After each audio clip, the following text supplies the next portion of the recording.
বন্ধুরা, অবশেষে আমি আমার পছন্দের টিভিটা কিনতে ফেললাম। এটা হলো এলজি ওলেড 65V4 ভার্সন। অনেক দিন ধরে শখ ছিল এই টিভিটি কেনার। ওলেড ভার্সনটা আমি এখনও বাসায় নিতে পারি নাই, অনেক দিন আশা ছিল। অবশেষে আমি কিনে ফেললাম।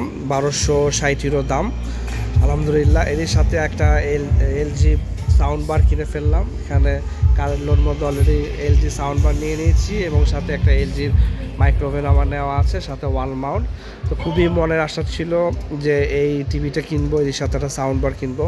তো সাউন্ড বারটার প্রাইস পড়েছে 640 আর টিভিটা 1260 ইউরো। সুতরাং মনের আশা পূরণ হয়েছে, আল্লাহর কাছে অশেষ অশেষ শুকরিয়া। এই টিভিটা আমি অনেকবার দেখেছি, মনের আশা ছিল টিভিটা কেনার, কিন্তু বিভিন্ন সমস্যার কারণে কেনা হয়নি। তো আমি খুবই খুশি। আমার পাশে নাহিয়ান আছে, নাহিয়ানও খুবই খুশি। নাহিয়ান চা বলো। নাহিয়ানও খুবই খুশি, নতুন টিভিতে সে ছবি দেখবে।